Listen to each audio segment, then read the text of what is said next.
नमस्कार। आज हम सब मिलकर एक सफर पर चलेंगे, पवित्र गंगा नदी के दिल तक।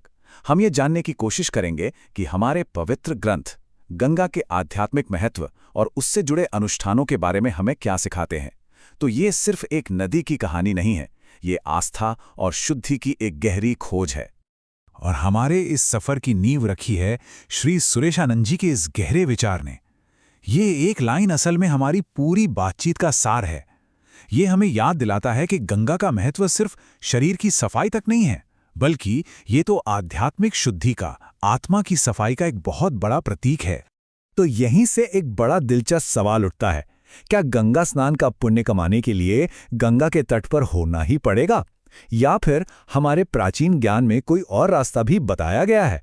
चलिए पता करते हैं। अब ये सुनकर शायद थोड़ी हैरानी हो, लेकिन हमारे प्राचीन ग्रंथों में एक ऐसा तरीका बताया गया है जिससे गंगा स्नान का पुण्य घर बैठे ही पाया जा सकता है। जी हाँ, घर बैठे। और ये ज्ञान सीधे पद्म पुराण से आता है। इसमें एक बहुत ही सरल लेकिन कह सकते हैं कि शक्तिशाली आइडिया दिया गया है कि कुछ खास पवित्र चीज़ों का इस्तेमाल करके घर पर ही गंगा स्नान का पुण्य फल पाया जा सकता है। तो वो दो पवित्र चीजें हैं क्या? पहली है आंवले का फल और दूसरी है तुलसी के पत्ते। माना जाता है कि जब इन दोनों को नहाने के पानी में मिलाया जाता है तो वो पानी गंगा जल जितना ही पवित्र हो जाता है और उससे स्नान करने वाले को वही पुण्य मिलता है। ठीक है, तो अब ये तो पता चल गया कि चाहिए क्या क्या, लेकिन सवाल ये है कि घर पर इस पूरे अनुष्ठान को करना कैसे है। श्री सुरेशानंद जी के मार्गदर्शन के अनुसार ये प्रोसेस बहुत ही सीधी और आसान है। देखिए, ये पूरी प्रक्रिया सिर्फ 2 सिंपल स्टेप्स की है। पहला स्टेप है आंवला और तुलसी से उस पवित्र पानी को तैयार करना, और दूसरा, जो कि सबसे ज्यादा जरूरी है, नहाते समय एक खास मंत्र का जाप करना। और ये रहा वो शक्तिशाली मंत्र, ओम ह्रीम गंगाए, ओम ह्रीम स्वाहा। बस इसी मंत्र का जाप करते हुए नहाना है।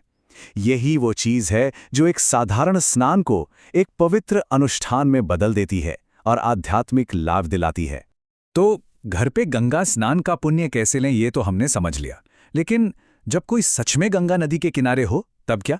तब कुछ खास नियम है जिनका पालन करना बेहद जरूरी हो जाता है।